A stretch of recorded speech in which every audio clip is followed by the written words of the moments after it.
Why do most transatlantic flights leave at night? Why, if you open a flight radar at 3 a.m., is the sky full of planes, many of them without passengers? And why can the same aircraft be considered old for passengers but still fly for decades afterward? At first, these seem like completely different questions: schedules, logistics, aircraft lifespan. But if you look closer, they're all part of the same system. A system built around one thing: efficiency. Because aviation doesn't really work the way passengers think it does. From the outside, it feels simple. You buy a ticket, go to the airport, board a plane, and fly from point A to point B. But behind that, there's a completely different logic. Planes don't fly when it's convenient for people. They fly when it's optimal for the system. Have you ever noticed that flights from Los Angeles to Paris almost always leave around sunset? That's not a coincidence. And it's not about passenger comfort. It's about how crossing the Atlantic actually works. As long as a plane is flying over Europe or the US, everything is straightforward. It's tracked by radar, guided by controllers, and constantly monitored. But the moment it moves out over the Atlantic, everything changes. There's no dense radar coverage like over land.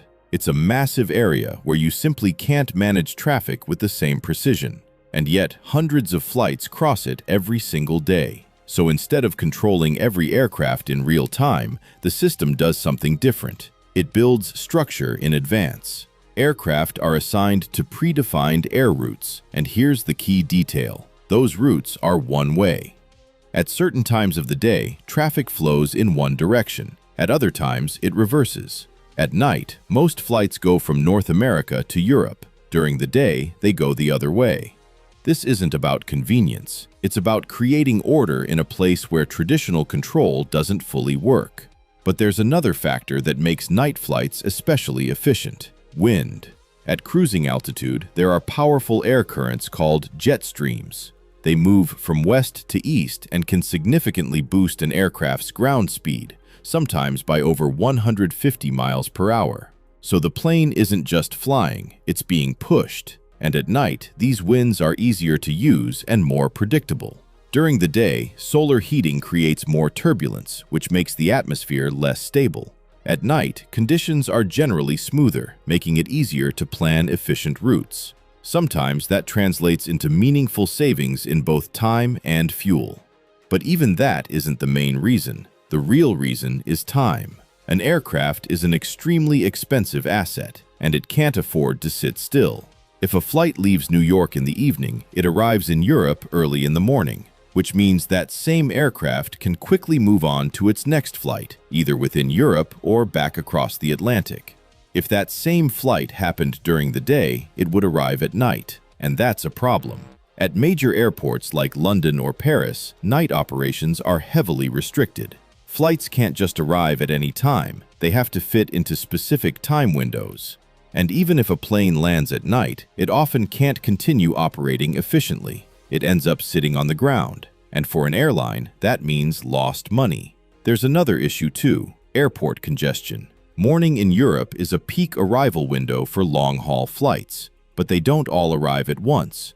They're carefully spaced out to avoid overloading airspace and runways. If those same flights arrived during the day, they'd mix with short-haul traffic across Europe, and that would create bottlenecks. Planes would be forced to wait, circle in holding patterns, and burn extra fuel. The night model solves this. It acts like a filter, spreading aircraft out over time and keeping the system stable. So from a passenger's perspective, a night flight just feels like a convenient way to sleep through the journey. But in reality, night is when the entire system works at its peak. It's the moment when everything aligns: air traffic flow, airport capacity, wind conditions, and aircraft utilization. That's why transatlantic flights leave at night. Not because it's more convenient, but because without it, the system would be far less efficient and significantly more expensive. And while passenger aviation uses the night for efficiency, there's another part of aviation where night isn't just useful, it's essential. Now imagine this. What if all cargo aviation suddenly stopped flying at night? Not partially, completely. Same aircraft, same routes, same distances. Only one thing changes: time. At first, it doesn't sound like a big deal.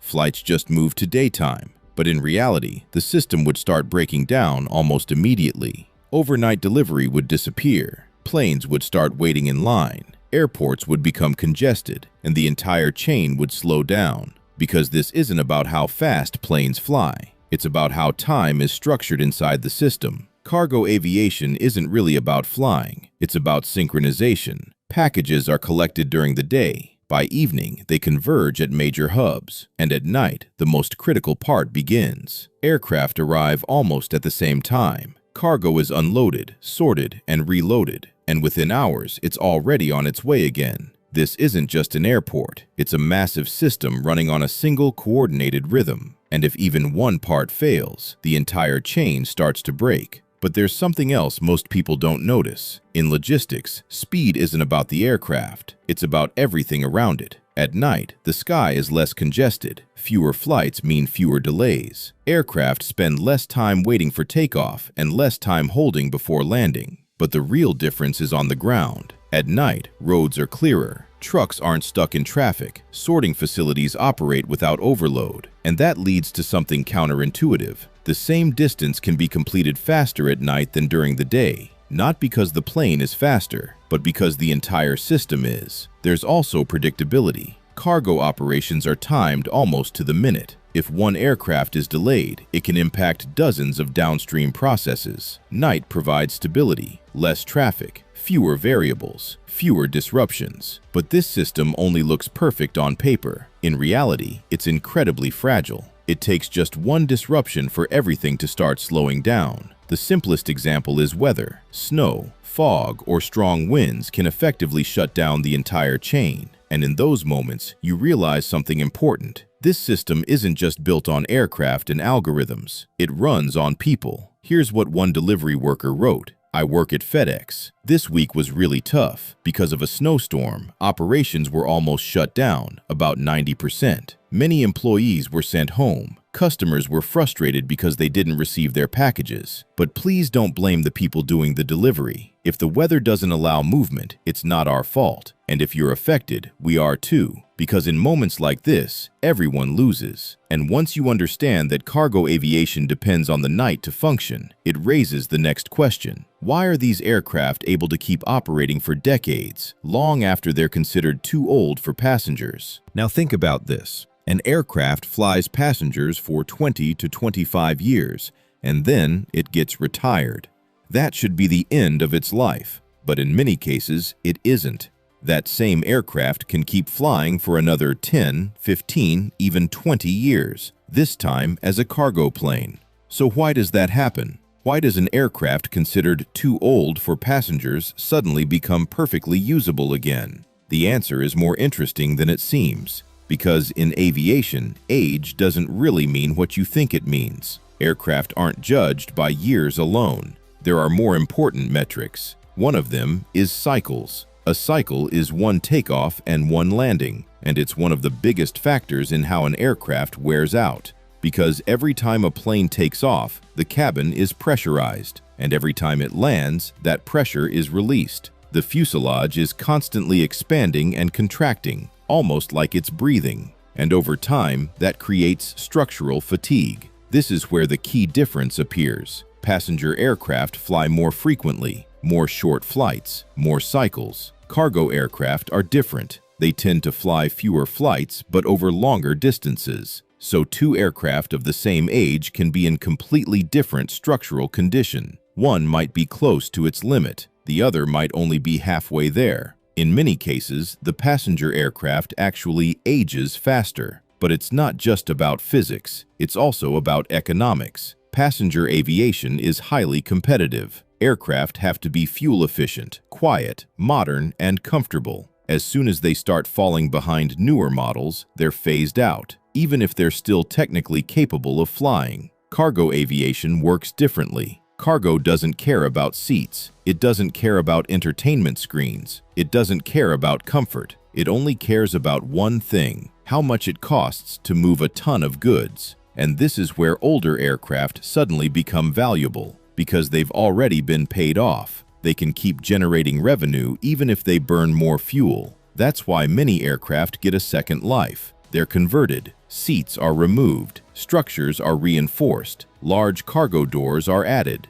and the aircraft begins a new career. Of course, there are still limits. Every aircraft has a structural lifespan. It's not infinite, but because cargo aircraft operate differently, that limit takes much longer to reach. And there's a great example of this: the MD-11, a 3-engine aircraft that once flew passengers. Over time, it became less competitive. It burned more fuel than newer designs, and airlines gradually retired it from passenger service. That should have been the end, but it wasn't. Cargo operators began using these aircraft instead, and suddenly, what used to be a disadvantage no longer mattered, because a cargo aircraft doesn't need to be perfect, it needs to be profitable. And if it's already paid off, it can keep working. So today, you see something unusual but completely logical. Aircraft that disappeared from passenger service are still flying all over the world, just not with people on board. Now they carry cargo, and that leads to the bigger idea. Cargo aircraft don't last longer because they're stronger. They last longer because they're used differently. They accumulate wear more slowly, and they get a second life. And that's why the same aircraft can carry passengers for decades, and then continue flying cargo for decades more.